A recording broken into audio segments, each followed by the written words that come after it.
Oh, we're on. Amazing. I was having a nightmare with technology then and almost setting my phone up to record, but we're on. It's happening for calisthenics skills. We're good.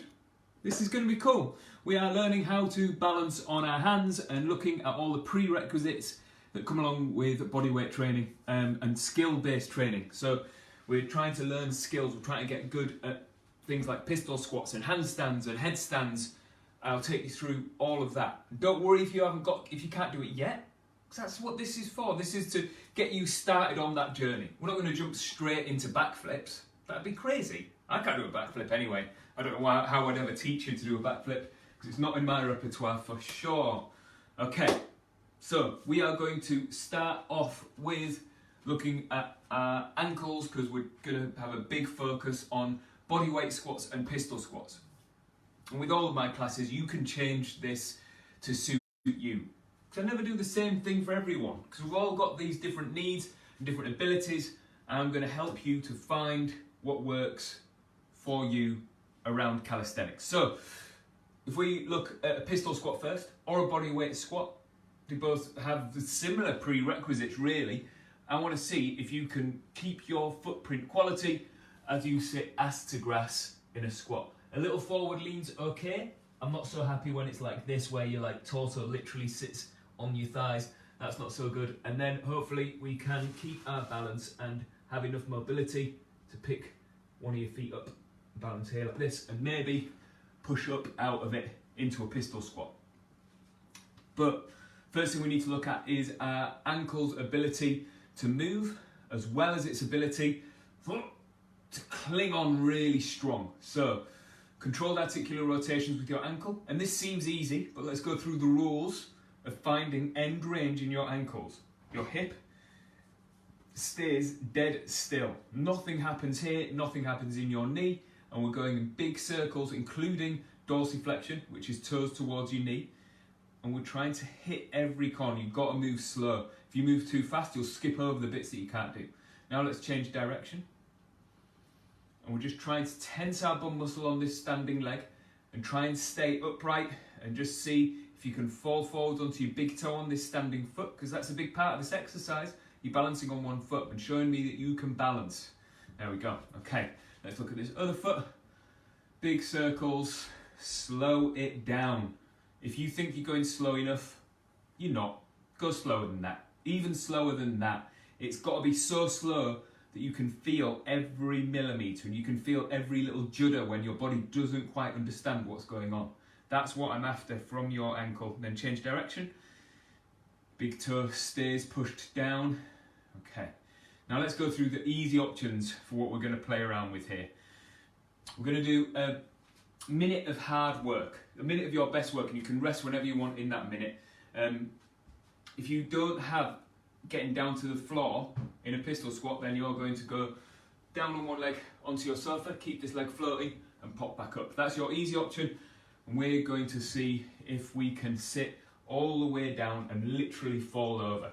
So I want you to go balance on one foot, sit all the way down, fall over, and then try and come back up. And you can get back up again however you want. You can touch the floor, you can grab hold of furniture, you can cheat as much as you want. If you're good for it, then we come all the way up.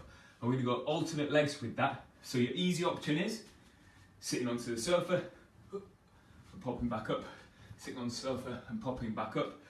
The harder option is going all the way down to the floor. Let me just set this timer for 1 minute. It's only a minute of our hardest work, and then we're going to do some more work within this hip flexor space. So you are, let's turn the volume up so I can hear it, balancing on one foot, dropping your bum all the way to the floor, roll back, and then try and come back up. And standing up, you can stand up however you want. If you've got pistol squats, you can come all the way up. If you don't, then you can cheat or go with both feet. There we go. Remember to swap legs every time. We're just doing our best work, and I like the fall over. It gives me time to tune in to what's happening on my way down here, finding my balance, falling over, finding my balance and pushing back up. And if I have to cheat, it's fine. We're just playing around. This is more about the skills. So tense your bum muscle, dropping down.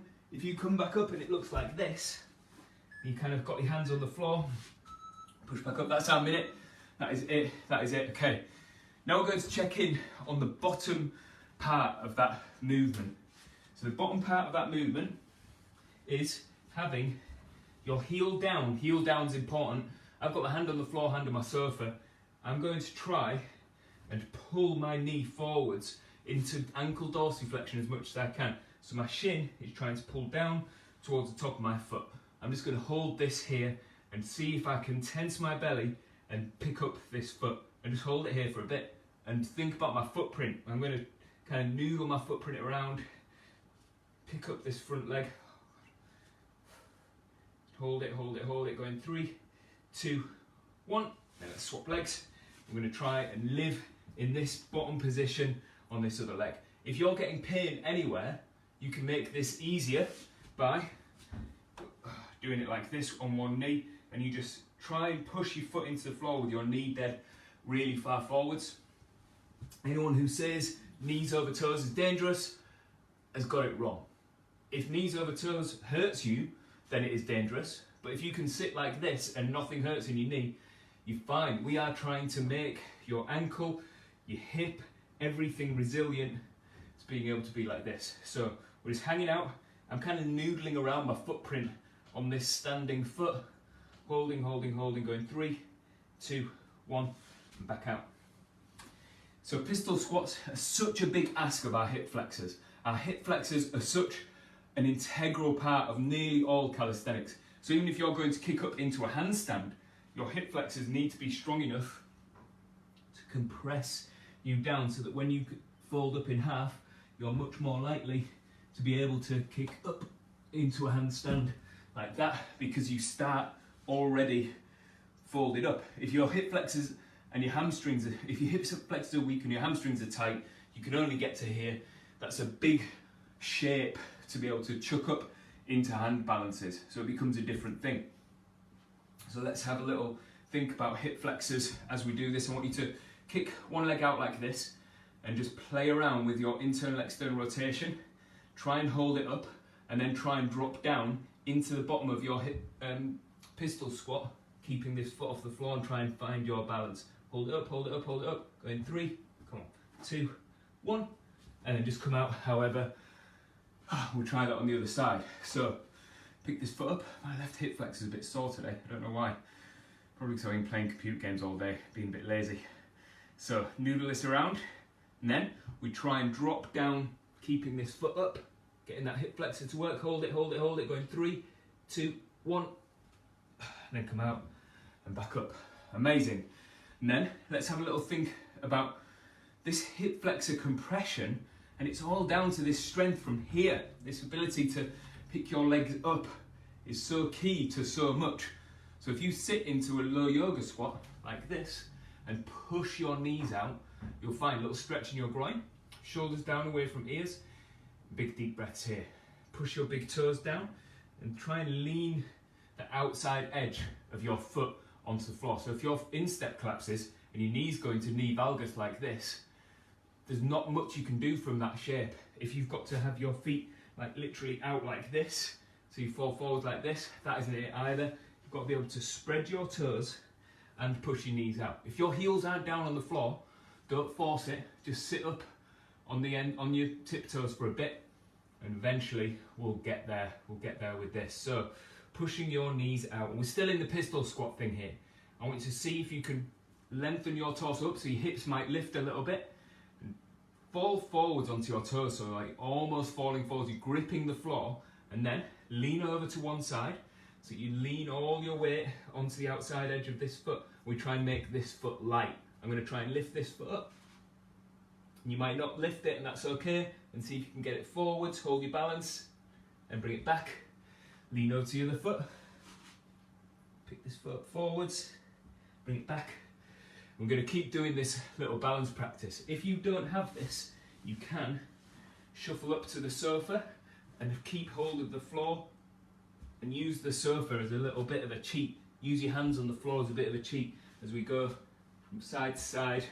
And we're just training these hip flexors to work. One of your hip flexors is all in compression, it's folded up against your belly, and the other one has to lift your leg. It's a big weight to lift. It's a lot of training, but wherever you start is fine. You might start just going like this and trying to lift it, and it's just not there yet.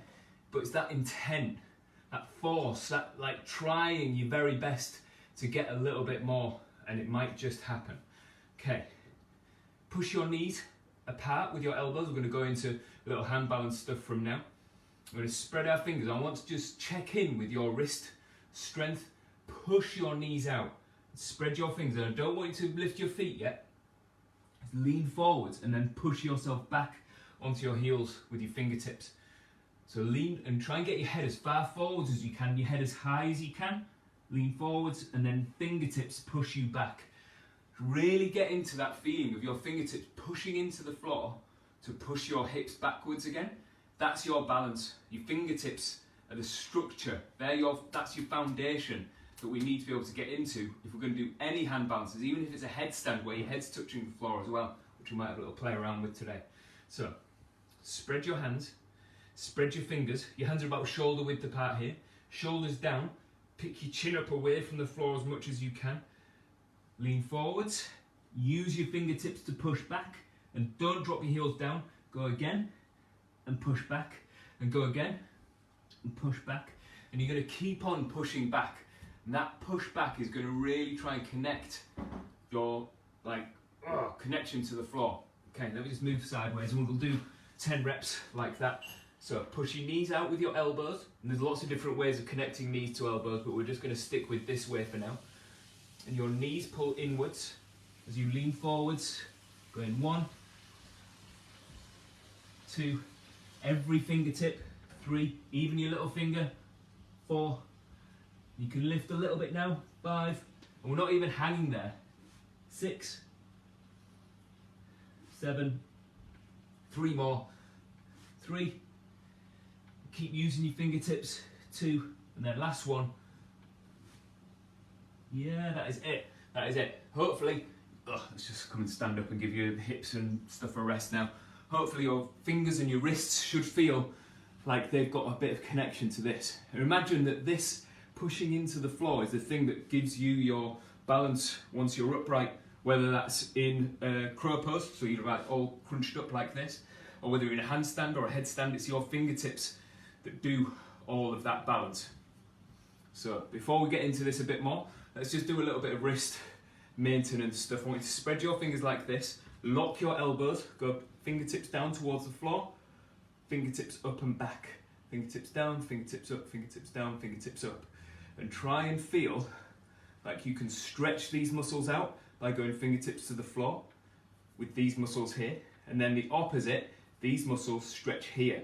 And that is the balance in strength that is integral to being able to balance on our hands and the health of our forearms as we do this. Go a couple more, there we go. And then hold up and try and wave your hands side to side like this, but look at your elbows and don't let your elbows rotate, look. So see how that's just a little bit of movement in my wrists, but I'm not doing this so that it's not coming from here. It's my wrists being able to just hold themselves in this 90-degree position where I can balance and I can wave my hands side to side just a little bit. Okay, let's get into this crow pose again. We'll get into it a different way now. A little bit of a prettier crow pose I think is marginally harder is having your knees right on top of your triceps. Looks nicer, it is a bit tougher. So I want you to sit down, you can have your heels up like this. Get your elbows and jam them on top of your knees like this. Spread your fingers, bring your hands down, they're about shoulder width apart. Your head, get it away from the floor, so tuck your chin, make a double chin.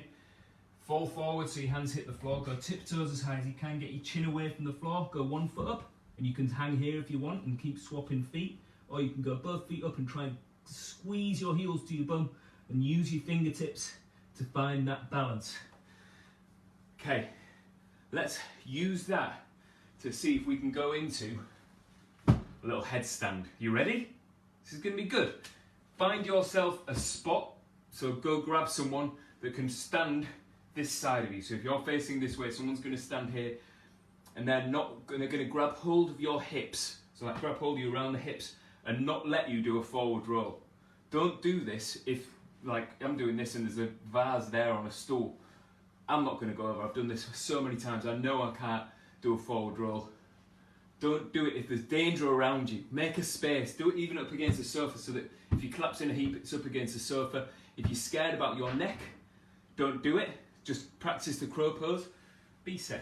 Be safe. So I'm going to go into that high crow pose again, and I'm going to slowly drop my head onto the floor, but my head's never going to go dunk like that. It's just going to find the cushion and soften into it. In fact, I don't need the cushion. I'll be alright. I'll do better without the cushion, where you can see where the floor is. You can use a cushion though. So going up, pick my feet up, and I tuck my chin, and there's no heavy landing, and you should be able to just hang out here. Have someone hold your hips if you have to. If you need to come out, you can, and you're trying to push the floor away the whole time. You never let your hands lift. When you're first learning, it might feel like your panic is to go, ah, and lift your hands up. That won't help you. You'll just forward roll or fall backwards. It's not it. You've got to be pushing the floor away. That push needs to be constant. Once your hips are up over your head, you might be able to lift 1 foot up. Only go 1 foot first though. So going up, tuck my chin, find the floor, going 1 foot up. And maybe you can swap legs, like this, and then come out and be nice and safe about your entry and exit point. Use that sofa or a wall or something to help you so that you don't bail. Make sure you've got an exit plan as well. So if you go up into it like super brave, but you've never done it before, very brave of you, but don't fall over. We don't want that. So let's get into extending our legs all the way up. When you're upside down, there's no amount of me telling you cues that will make sense, because everything's flipped up, and while it's new, it's just like up is down, down is up. You don't know where your bum is, you don't know where your belly is, you can't control anything. But if you can, try and get this cue. Pull your rib cage down to your belly button, and that's this look. So if I go extension, if I pull my rib cage down to my belly button, and then I can feel the muscles around my rectus abdominis on. That is it, and I can breathe like this. And nothing changes here. So put your hands on your belly, practice this before we go up into a headstand. Feel your heel of your hands on your obliques, see if you can make tension there. Feel your fingertips on your rectus abdominis, the 6-pack abs. That's you tensing your belly and making your spine a structure. Okay, that's important. We're going to go up into this with diamond feet, which looks like this. It's like a plie, like having your knees out, heels together. That's how we're going to go up into this headstand. So, spread your fingers, go tiptoes, heel to bum, tuck your chin, head hits the floor, heels together, tense your belly. Pull rib cage down to belly button, and then maybe you can go wide feet, and then maybe you can go feet up, and then maybe you can go helicopter, you can go all the way around like this.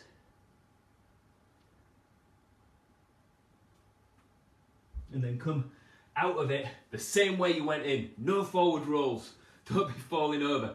So remember, that isn't possible if your hands are just kind of hanging and they're just kind of sinking. If you feel like your arms are doing this and your neck's going into your shoulder blades, that isn't it. You've got to be pushing the floor away like a shoulder press all the time. I can't believe I didn't lead with this. You've got to be a tripod from your forehead, from the top of your head to each hand, so that it's a triangle, a tripod. If you're in line like this, and you might find that you think that that feels safe when you put your hands on the floor, that isn't it. You've got to be in this tripod. Look how far forwards my head is as I come down. So if I go knees on top of my elbows, on top of my triceps, hands down.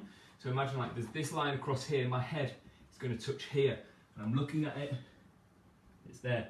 Look how far forwards my head is. That's what gives me this structure.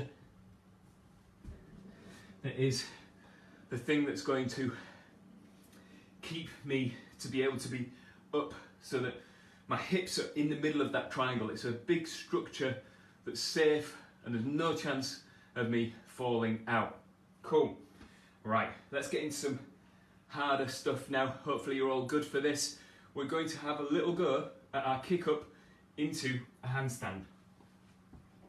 Now, if you've got a wall that you can kick up against, use a wall, but I don't want you to go up and I don't want you to fall against the wall so that you've got something to lean against. We're not bothered about holding it. I'm not bothered about being on your hands and holding it up.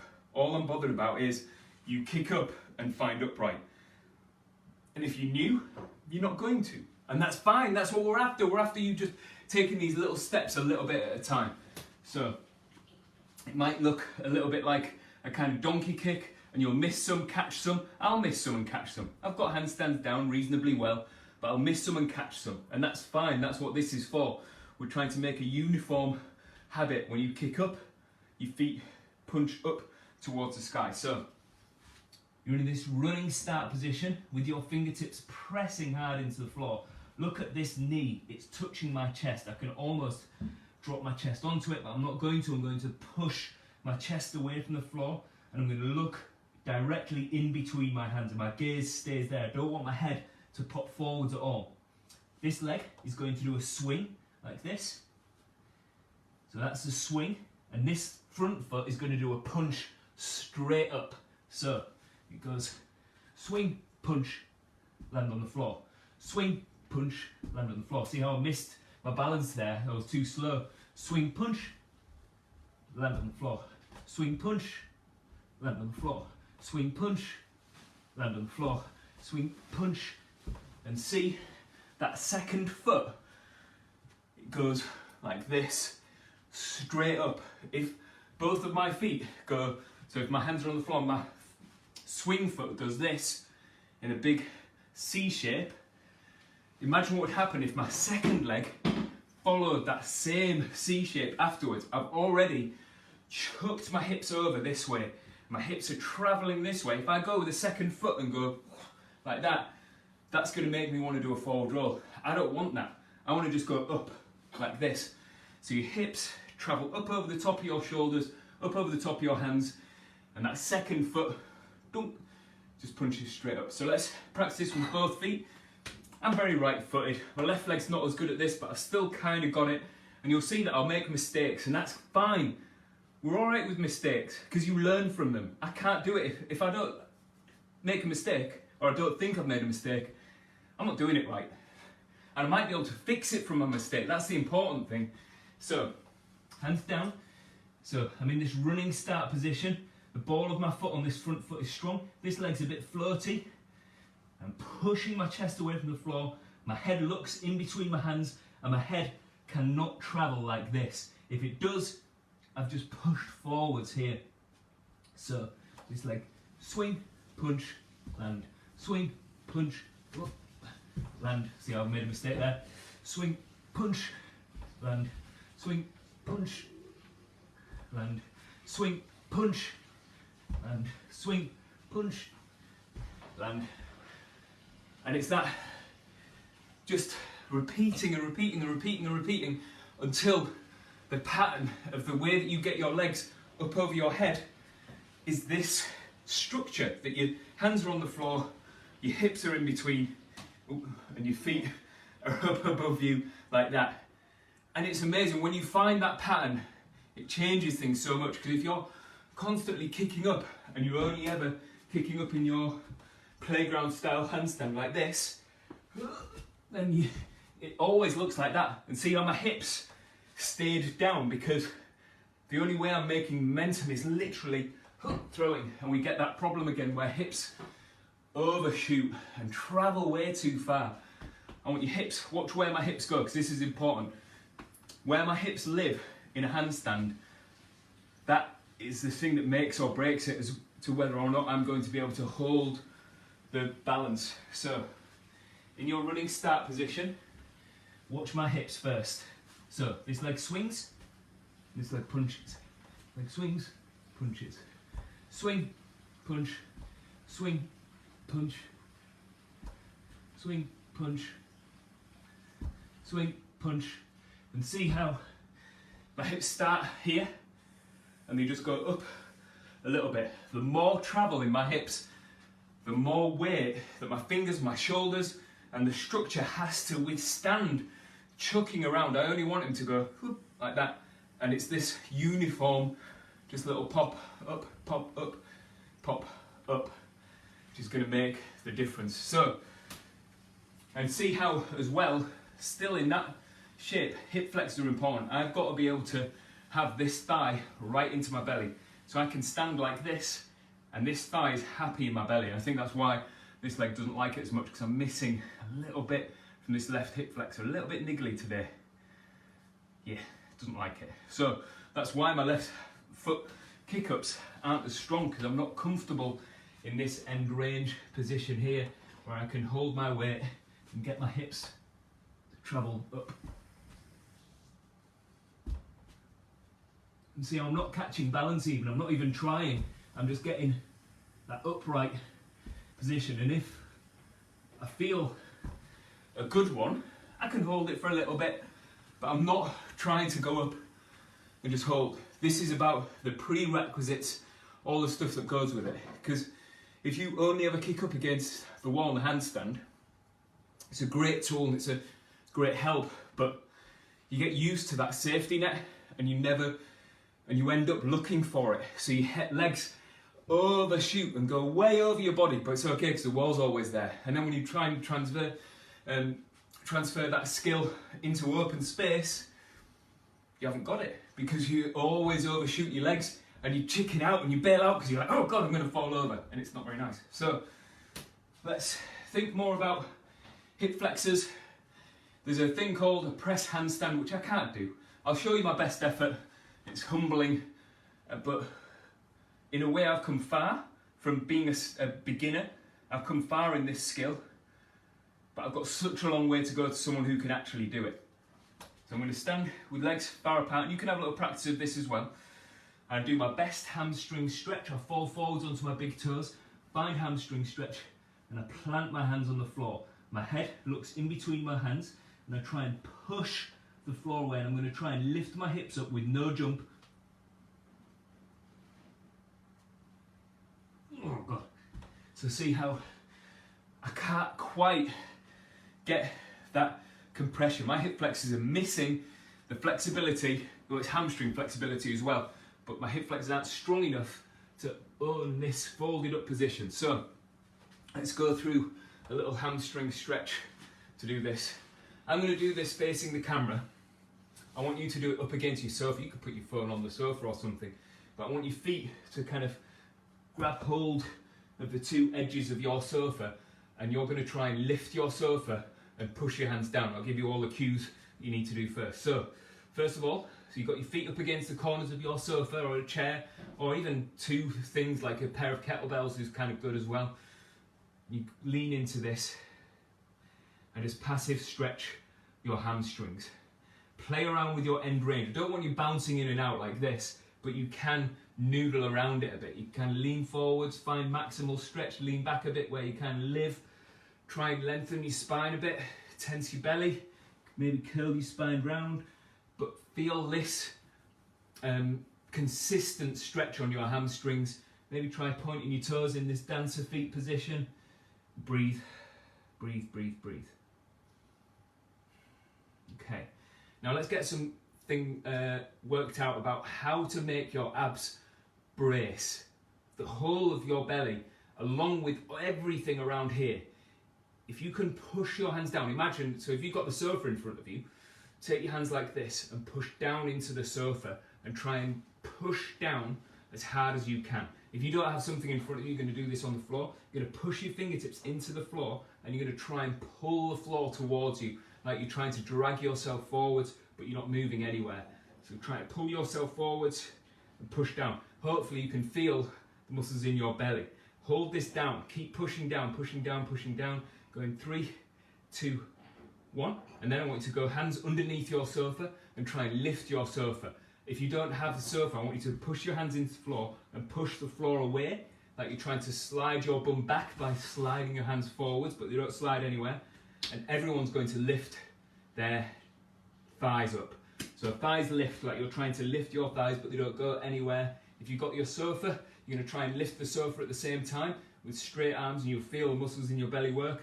You're going to try and push the floor away, hold, get hip flexors to perform. 3, 2, 1, and then hinge forwards and just stretch and just stretch and just stretch. Cool. Okay, we've still got a bit of time left to do some hard work as well. We're just going to do one set of your best effort of slow press-ups. I want you to fail. I can do 100 press-ups. It's not me showing off, I'm just good at press-ups. I'm short, I've got good lever lengths for it. There's loads of reasons why if I do fast press-ups I can do 100. It doesn't mean anything though. That's not me. I'm not particularly proud of that because I'm just using momentum and bouncing, and I'm strong at the bottom so I can just get everything out and miss out bits. We're not going to do that. We are going to feel every bit of your press-up. Your press-up is different to mine, by the way. If you need it easier, do it elevated like this, and it's going to go this slow, as low as you can, without dropping your chest onto it, and slow on the way up, slow on the way down, slow on the way up. If you're doing them on the floor, same deal, slow down, slow up, slow down, slow up. If your wrists don't like press-ups or being in that position for a long time, use parallettes, use some dumbbells or something so you can stack your wrists like this, and it'll be a bit easier. So our best effort at press-ups, heels push together, chest pushes away, tuck your tailbone under, look at my lower back, look at it lengthening out. I'm going to drag myself forwards as I do my press-ups. I'm dragging myself forwards as I do my press-ups. Try and keep your chin away from the floor. And we're going slow. And we're trying to be strong. I want you to get some directional pulling here. So you're going to try and pull your hands towards each other as you do this. You're going to push your little fingers down hard into the floor like you're trying to make a hole through the floor with your little fingers. And then every other finger joins in. Keep moving slow. Moving slow. Feel every millimetre of whatever press-up you've got. If you're doing press-ups on your knees, that's allowed. Slow down. Keep your belly tense. Don't let your hips collapse. That'll do for me. There we go. Okay, let's have a little think about our shoulder health to do with all of that. I want you to make a fist with 2 hands and go thumbs point up, then thumbs point back, and try and point your thumbs down towards the floor as they twist backwards.